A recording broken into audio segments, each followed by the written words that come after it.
And we're live. It is Wednesday, the 6th day of August, year of our Lord 2025. It is 8 o'clock a.m., and I want to tell you a majestic fact about this morning, the 6th day of August at 8 a.m. I rolled out of bed at 6:30, which is to say about 90 minutes ago.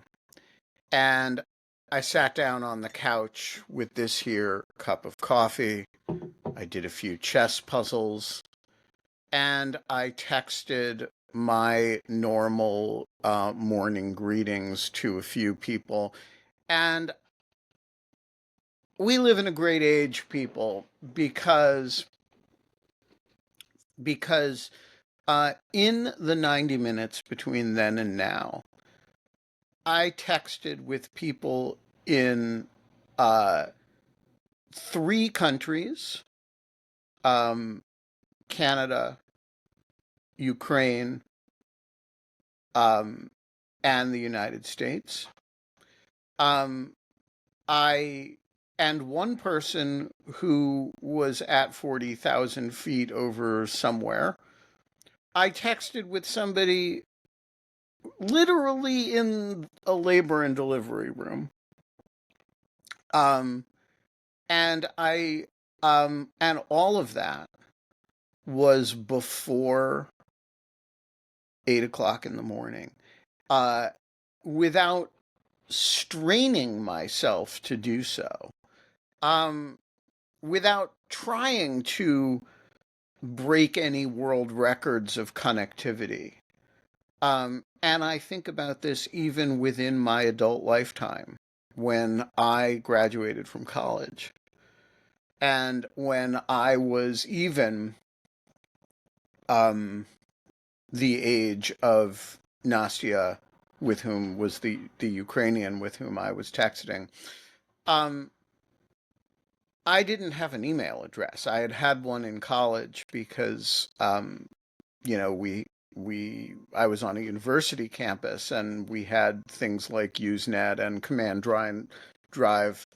line driven VAX machines that had email addresses, but they were mostly for internal use. I mean, we could sort of email people at other campuses, but only sort of. And by the way, when I got out of there and went to my first job, the computers were not networked. It was all floppy drive driven, and you would go to from computer to computer with, text files um, on your floppy disk. Um, and if you wanted to talk to somebody, you had to call them and call them by phone. And a lot of people had secretaries who would make it difficult to reach them. And the thought, merely when I was 24, that, which is an age I use arbitrarily, that or 23 or 22, that there would come a time when I would roll out of bed at 6:30, which was also, by the way, unimaginable at the time. I would roll out of bed at 6:30 and text people in four different countries plus that, or three different countries plus that airspace thing. That, by the way, is technologically marvelous, that, Alicia Wanless can be flying home and from wherever she has been vacationing, and I can just text her and a good morning, and she can respond. Um, and then at 8 o'clock, show up in my from my house with no special studio equipment other than a good microphone, um, and the window open and the sun shining and the birds are chirping, and announce to you all that it's going to be a great freaking day, and have uh, a couple dozen people with me live for that. We live in a great age, people, and yes, these same technologies are destroying our information environment and making us very vulnerable to, all kinds of terrible ideas, and giving informational power to many of the worst people in the world. All of that accepted, I want to say that it's been a very cool morning. And by the way, when I was doing chess puzzles, I was doing chess puzzles that are, being fed me constantly by the algorithm that knows that I like chess puzzles in the morning. And so I just want to say, for all of our moaning and groaning about the environment, all of which is justified, I really had a good time this morning over my morning coffee. And um, and I really appreciated connectivity and all those technological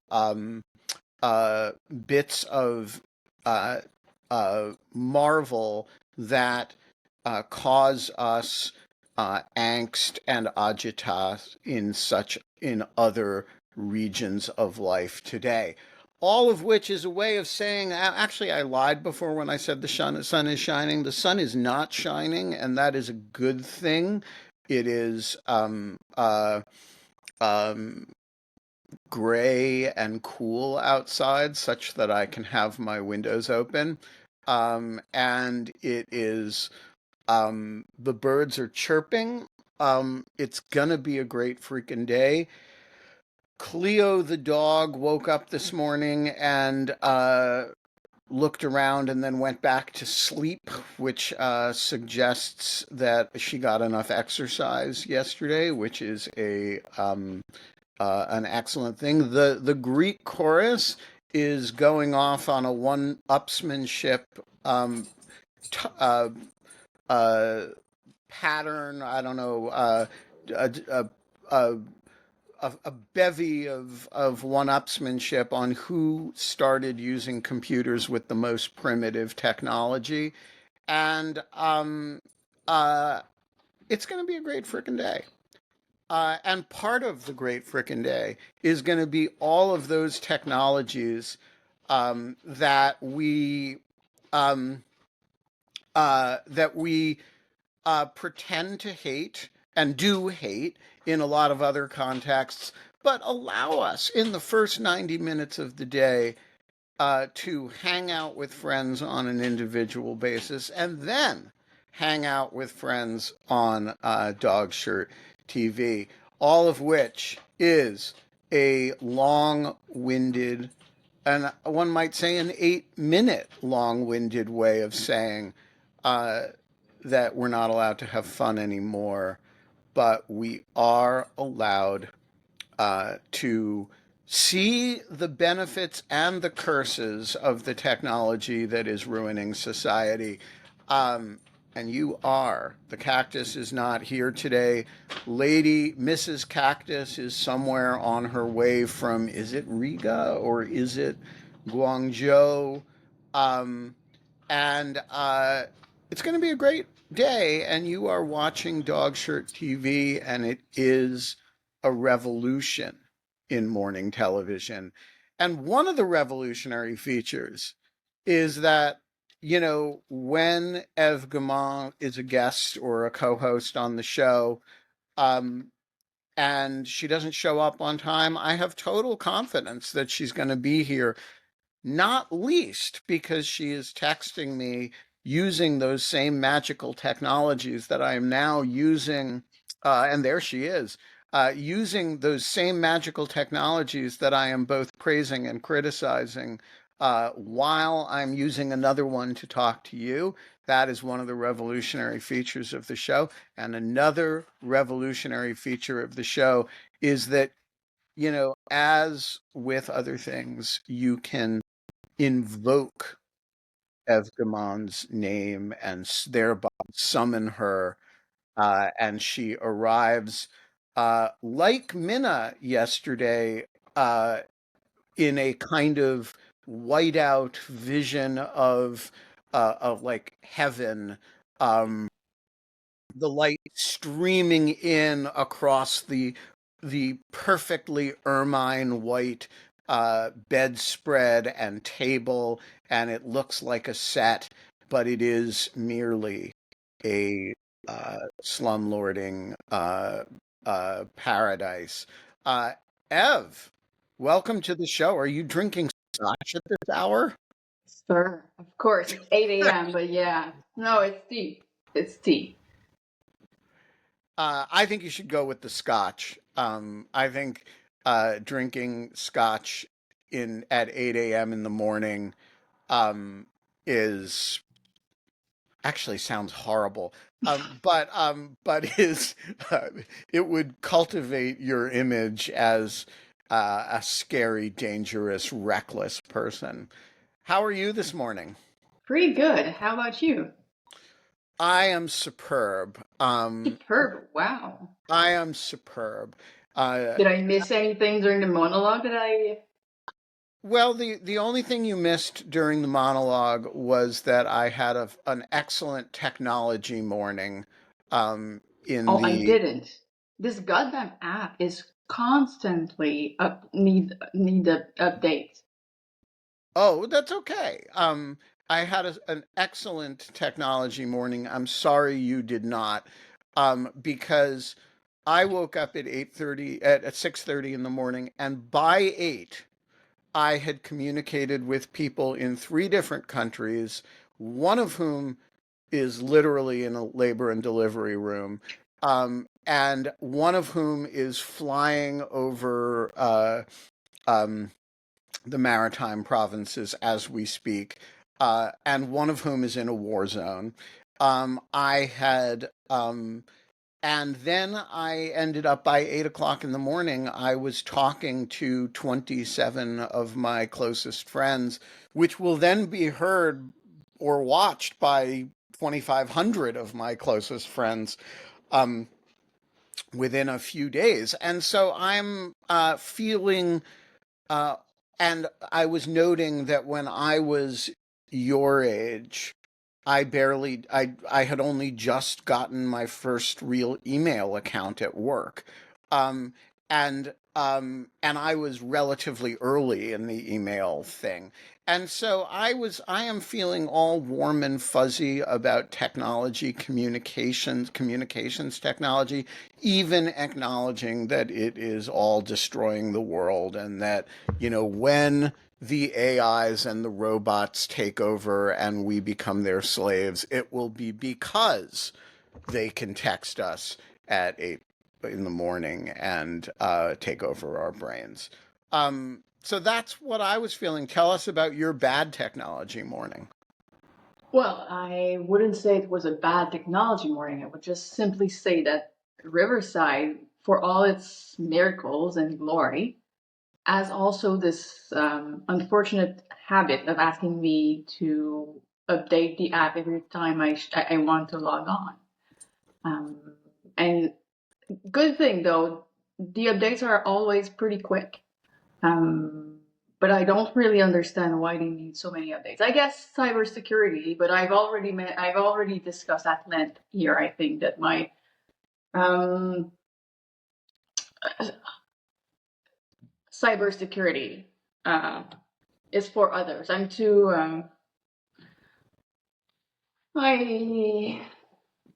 I'm happy to be my identity to be. I'm happy to have my identity stolen The if thing it's is, for a little less for you. inconvenience. I'm not happy for you to have your identity stolen, because if your identity were stolen, one possible target would be me. And while I have to say that your texts to me are would be extremely hard for the GRU to imitate. Um, I think I would spot a GRU agent pretending to be Ev remarkably. Though there would be the English like the GRU and I same level of English, so that No, would. no. Your English is better, and your English mistakes are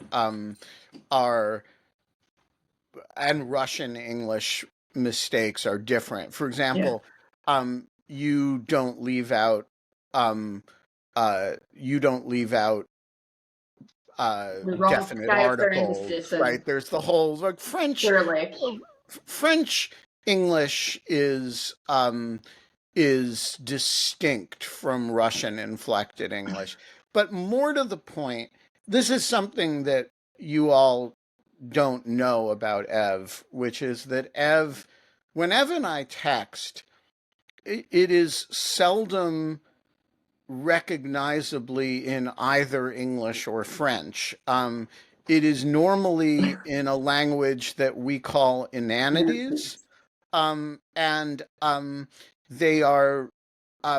I think it would be very hard for a GRU or an AI, by the way, to imitate Ev and my texts to each other because there's a random quality to them that is um I think more playful and um the idea is to always speak in meaninglessness, but in meaninglessness that somehow conveys meaning.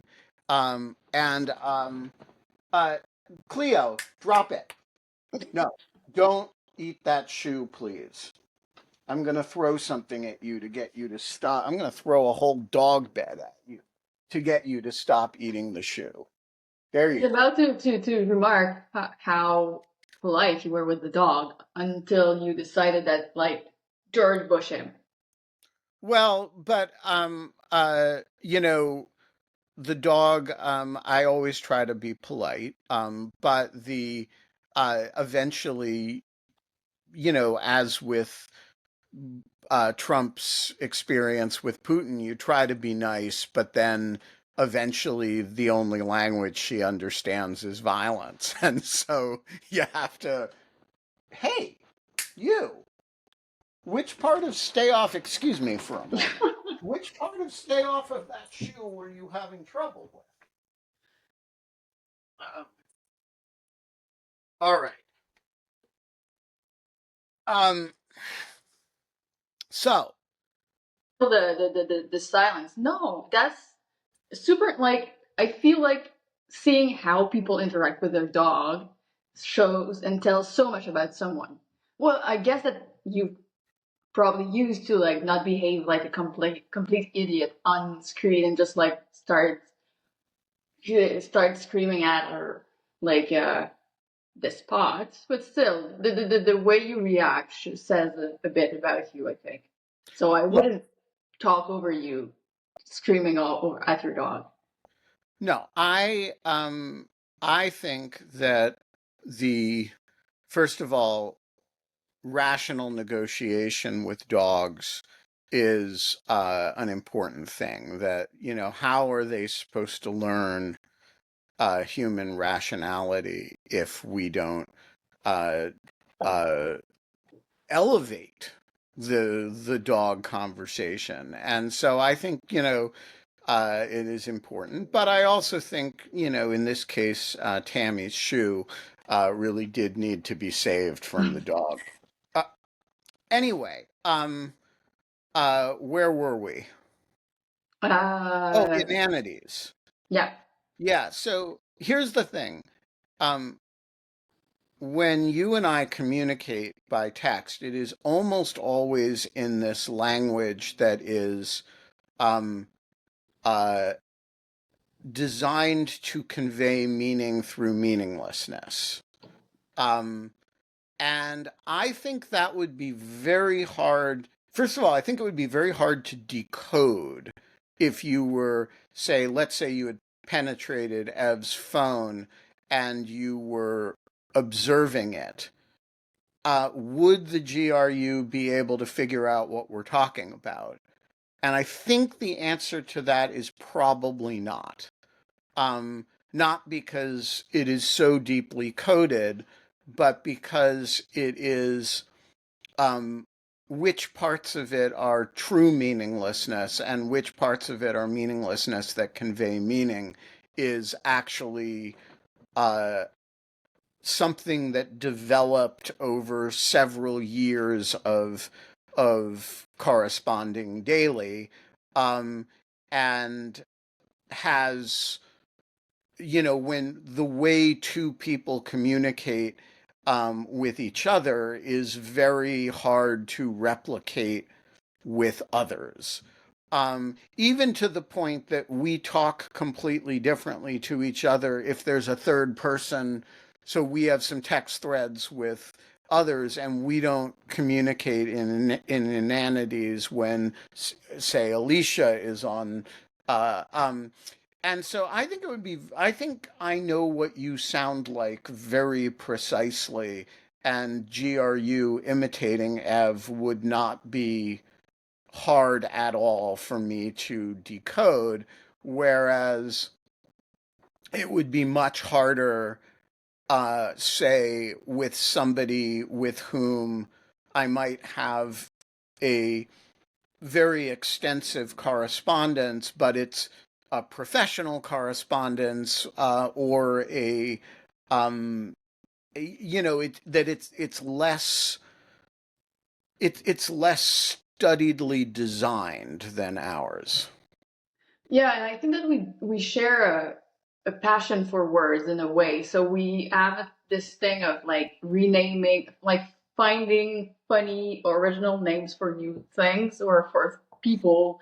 Um, that also makes it even harder to understand what we're talking about. Um, Right. So can I give our coffin yes, correspondence as an example? sure. So when um, Ev has a habit of spending time in places that require her to sleep in small spaces. So, as you all know, she has a boat that she lived on last summer in Ottawa. The summer before that, or maybe before that, she was living in a camper van in Vancouver. And then when she was spending time in Japan, um, she spent a lot of time living in what are called pod hotels. And so we developed this joke. Ev goes, she finds a coffin to live in. And we had an extensive correspondence about coffins. Um, and now when Ev is living in and slumlording, we don't do that because, but we often refer back to coffin existence. And so I can't remember what the thing was the other day that I sent you that was coffin like. Um, but it was a picture of something, and I was like a new coffin, and so if you imagine GRU, Ev wouldn't know how to respond to that properly, and would it's not at all clear that what that would refer to if you're not in on the particular code of liking to live in small spaces. Um, and so I think this is one issue with identity theft, which is, you can always have code words with people that are unique to the two of you, and these are called in cybersecurity an identity challenge. But they work best when they're not an identity challenge at all. They're just the way you talk to somebody is actually impenetrable to other people. Yeah, yeah. I was reading Scott Shapiro's book about Fancy Bear just like a few days ago. Um, so very topical conversation, the GRU stuff. So, what is on your mind this morning, Ev? Um, I don't know. Having stuff on your mind at 8 a.m. or like 8:30 now is a skill that you've mastered better than I am. That I have. Yeah, it's But because I've had kids. You yeah. know, But it's um, once you have I was never a morning person. And then I had kids, and I've never been able to sleep past 7:30 since. And it just completely changed my biological clock. I used to be a night owl. My classic sleep pattern would be sort of 3 a.m. to noon. Um, and then now I'm fine to go to sleep at 9:30 and roll out of bed at 5. But it's it Productivity really is hack. a Kids. having kids thing. It's a life hack. Speaking of kids, and how did like you wrote your first book with young kids, right? Very young kids. With one 2-year-old, yeah. How did And you? so I used to actually this fact shows up in the book itself. I would wake up at 5 every morning to write, and EJ, we were then living in a different house, and I would go downstairs and make myself a cup of coffee and write for a couple hours. Except that EJ figured out that I was doing this, and I would get down there at like 5. By 5:15 I'm writing, and like 5:20 I would hear EJ coming to the stairs, and he couldn't walk down the stairs yet because he was like 2, but he could put his butt on the top step and slide down to the next step and then down to the next step. And I would look up, hear him up there, and I would look up and he would look at me and grin and say, "I'm bumping down the stairs." And he would say it really proudly because he knew that what that meant was, "I am fucking up your morning and you are not going to get any work done." So yeah, it was a trick. And I didn't take a leave from the Post to write the book. So it really was an early morning thing. Um, and, somehow I got it done. Um, And was it purely research and books, or did you do interviews? Well, so the reason I could get it done was that all of the research had already been done, and the um, the 8 months that I spent on the book was writing. There was a major set of interviews associated with the book, specifically 10 hours or 12 hours of interviews with Ken Starr, but they had been done. Um, and so um, it really was at that point just a writing project. And it was about special prosecutor, right? Well, it was specifically about the history of the Starr investigation and of trying to identify more accurately what had gone wrong in it. And there was a lot of vituperative criticism of Starr, some of which was some of which had significant elements of truth and some of which was garbage. And yet there was obviously something wrong. Something had gone awry in the investigation. And so when he stepped down as special counsel, I asked him to sit for a set of interviews in which we would sort of explore his decision making.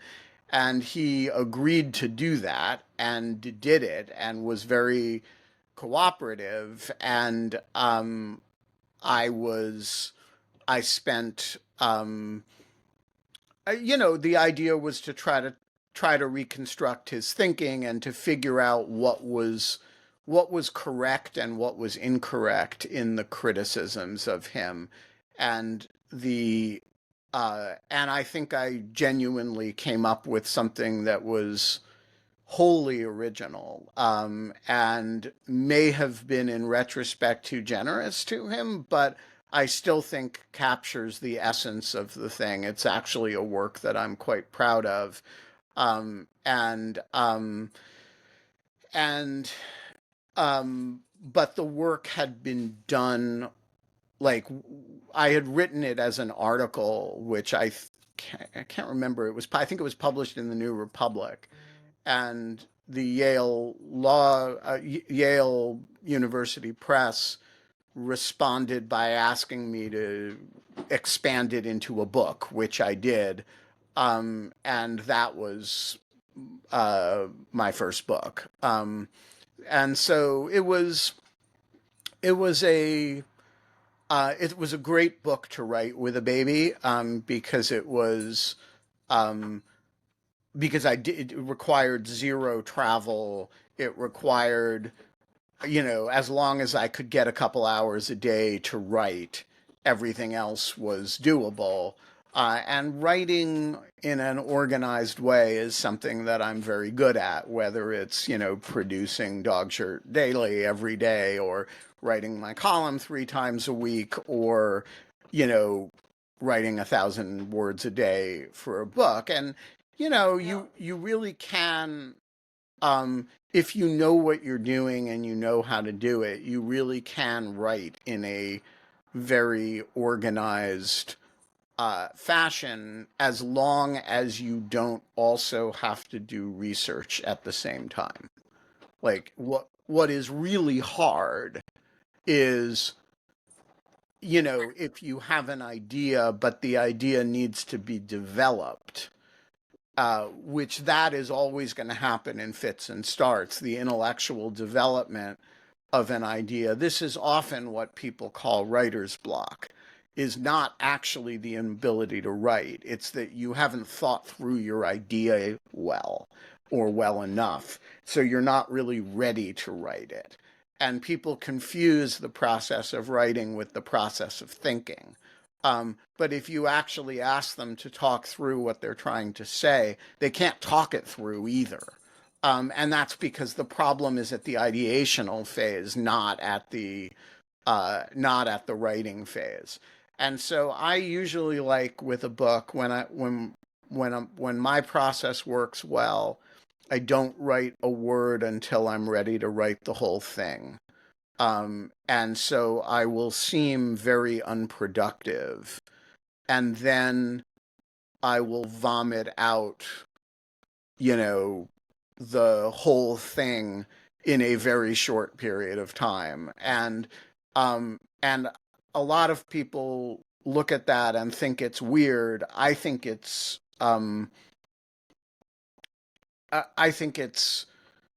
not confusing the process of research and idea development with the process of writing. They're different processes. Yeah, you have a way of putting it that I very much like, which is thinking block instead of writing block, and I just think it captures it very, very efficiently. But it brings me to another question. How does your editing process work? Like once you have vomited your book, do you edit like chapter per chapter? Do you edit the whole thing? So And like first of how much all, of it changes? oh, it can change quite a lot. And, it sort of depends what editor you're working with. So sometimes you're working with an editor who is, most book editors are kind of absentee landlords. This is a creature of the modern book industry. They what they really are is acquiring editors, right? Their job is to acquire a manuscript, and they don't actually edit. Um, that's more norm than exception now. I actually prefer to work with editors who actually take the syllables edit in it seriously. Um, so it depends. When I do my column, um, my editor for that is Tyler McBrien. and we're there there is no time for a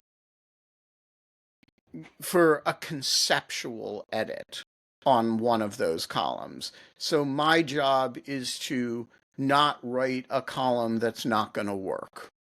I think in the entire history of the situation column, we've killed one column because it didn't work. So I don't know how many there are so far, but it's we're doing it about 2.5, 3 times a week. It's been going for 6 months, so 150 and we have like a 1% failure rate. And that's my job, is to not write a column that's not going to work.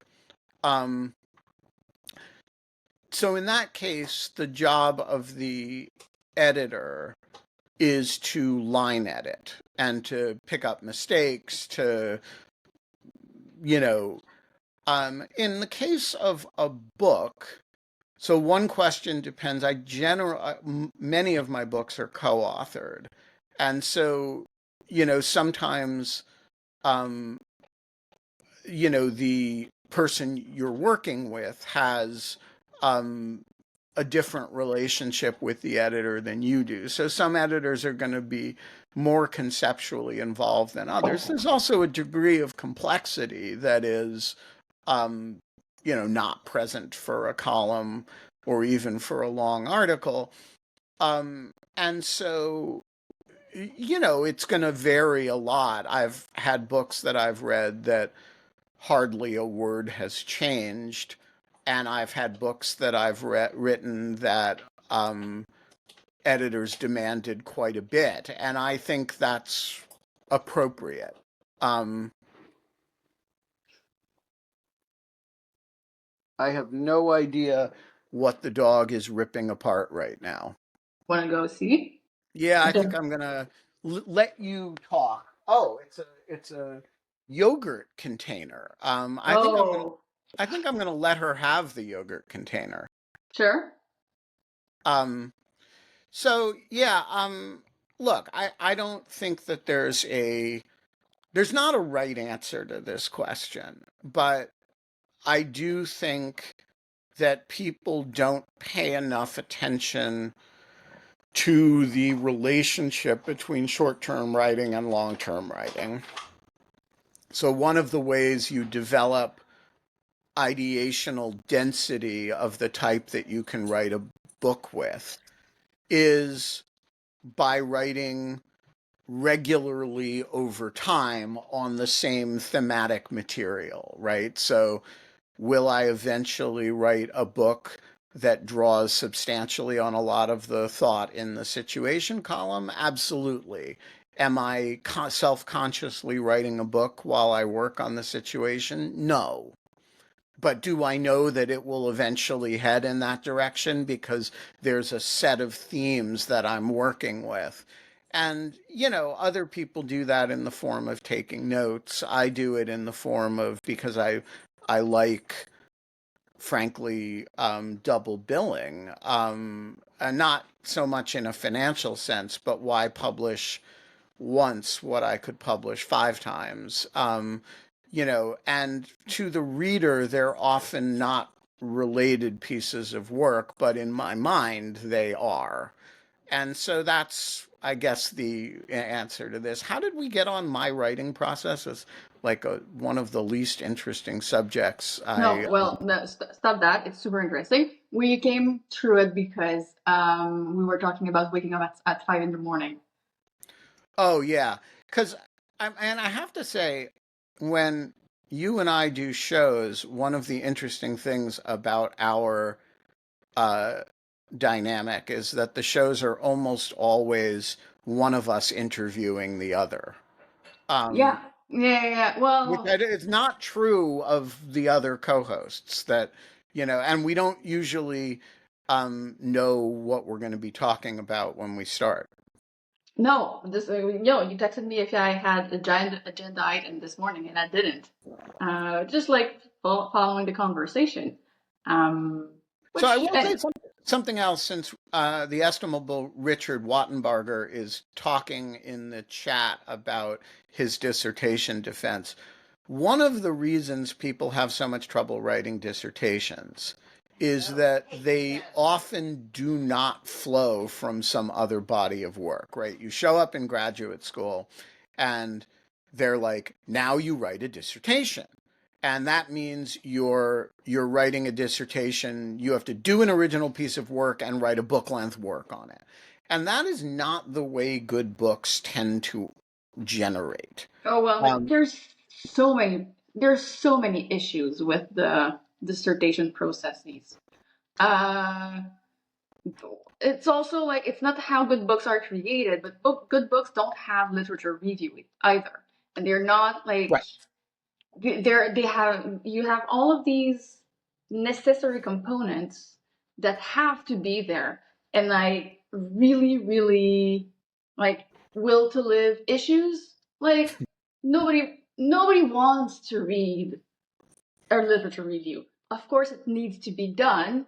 It doesn't need to be written.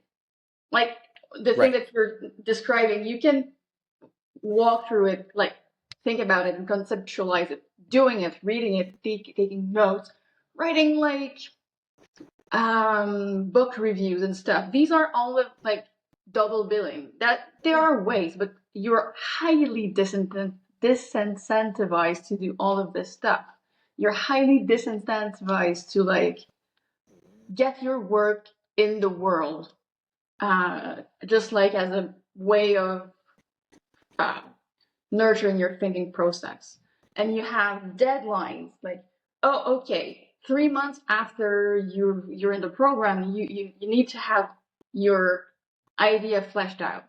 Well, it turns out that if you and like 3 months in, you won't have your best idea, and then but you'll kind of be stuck with it because of the like deliverables you have to submit. And so you're stuck with the bad idea that you had as a baby thinker.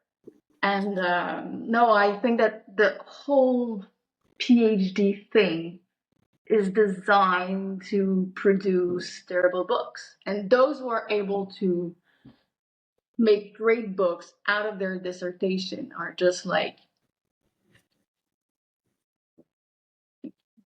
Well, they're often just writing books and lucky. like jumping through a lot more hoops than they would normally have had if they had written their book without the process that's supposed to help them write their book.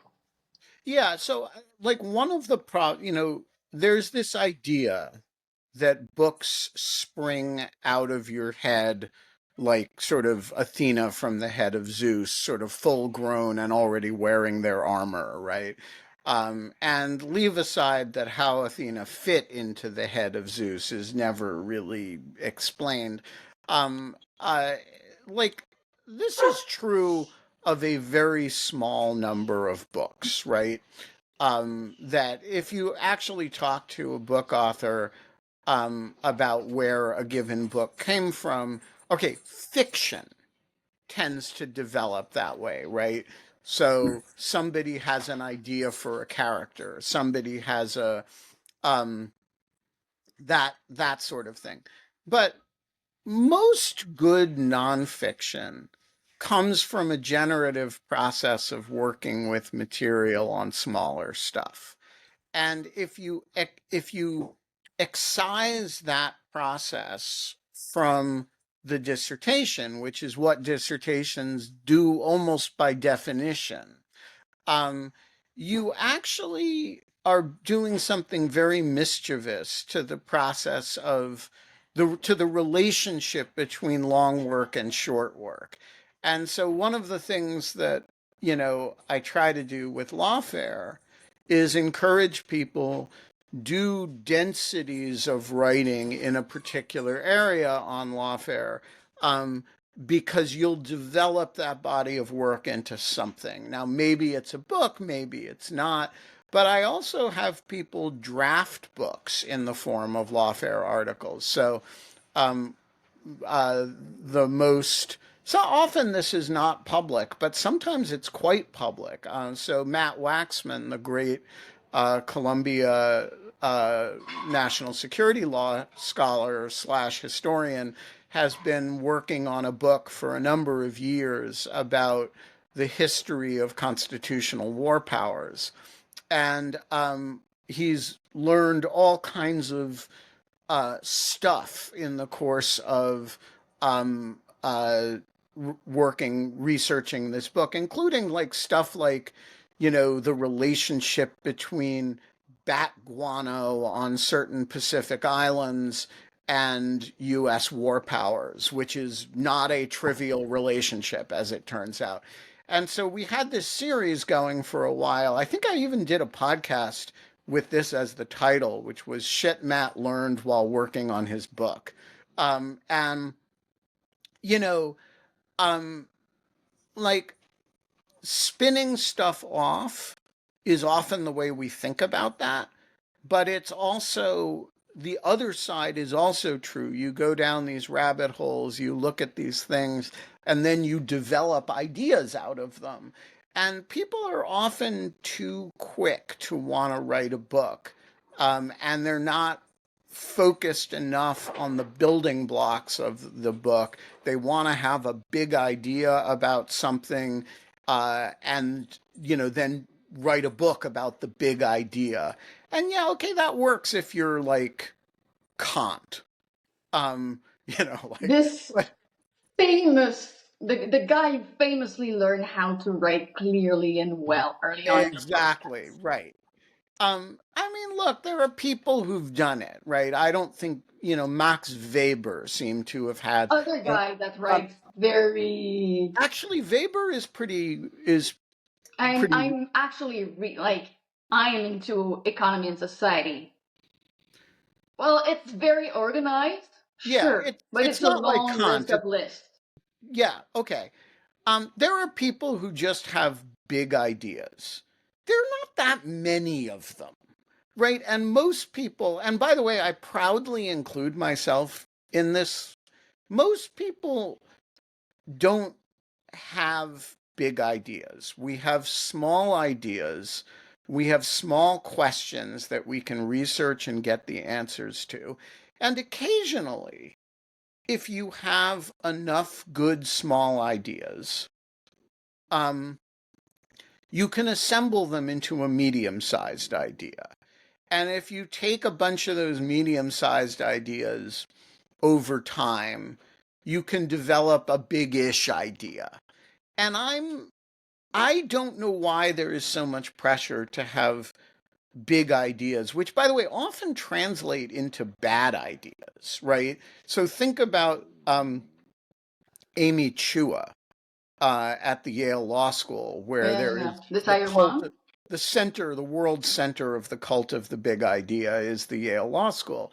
And, Amy's had some genuinely big ideas, like that Asian mothers are better at it than everybody else. Well, like it's not a good idea. It's a big idea that like my terrorization of my children is a positive good, and you should congratulate me for it. I do agree that that is a big idea. It's just a bad idea, right? Like, and I don't I don't know why Yale looks around and says, "Oh yeah, this is what we're going for in our tenured professors." A big idea that everybody, is going to rock the world, but it's wrong, and by the way, it doesn't stand up well over time, because child abuse being a generally bad thing in life, um, and like there are these people. I will. So while we're talking about Yale professors, there are these people who do the opposite. And I want to talk about one that y'all have probably never heard of at Yale. Is a guy named John Fabian Witt, and he's a historian of the laws of war, and he, you know, is a historian of the laws of war, and he works with little stuff over time, how certain rules developed in the Lieber Code, right? What was going on in the Civil War. And over time, he develops big concepts. Lincoln's Code is a wonderful book, but it's not like there's not a like I abused my kids, congratulate me for it, like idea at the center of it. There's a lot of careful work at the center of it. And so I just think that people really miss the like people aren't studious enough about the iterative relationship between small ideas and medium ideas and big ideas, and they're too quick to demand of particularly young people. All right, now sit in your bedroom being depressed until you have a very big idea. And by the way, you're allowed to read in order to figure out what your big idea is, but you're not allowed to do anything else. Like, certainly don't go out and interview people. Don't write anything short, because that's mere popularization. And so, don't learn anything other than what you can learn from pure text, that should inform your big idea. Come up with a big idea and then write it. It'll be your dissertation. And by the way, no pressure. It's stupid. Yeah, well, no wonder why nobody like the other thing that bewilders me is that like we're asking people to produce dissertation that per like the way they're designed to be created means that they will probably be bad. But we have like tons of bad books that nobody reads, and it at some point it develops like a mindset of like, oh, wanting people to read your work is crass. Like we do it for the pure love of ideas. You have to love to write for the sake of writing. Well, otherwise you're not curious. Right. Right. Bullshit. Curiosity is something you can deal with through reading. If I'm writing something, it's a communicative act, and that's because I want to engage with people and ideas. If I'm writing something that nobody will read, why the fuck am I writing? Somehow this is crass. Like really wanting people to read your stuff or to listen to your ideas is some sort of like lowly preoccupation. Right. Okay, so here's my question for you then. You're actually working on a dissertation now. So this Mm-hmm. is uh, not a hypothetical thing for you. Um, how are you balancing this? You do some shorter form writing, some of it for Lawfare, some of it for other places. You give talks, but you also have this whole other side of your life, which is, living on boats and slumlording. And so what is your uh, reconciliation of these forces look like? Well, if your question presupposed that I have reconciled all of these things, I don't think it is the case. Well, But I, was that? you've thought about it. Yeah, sure. Well, I recently realized that I've become like the thing that I'm doing the most, I think, is speaking, public speaking. I do a fair bit of of talks and conferences. And that is surprising because that was not what I was meant to do. Had a lot of, I was not a good public speaker. I was very stressed.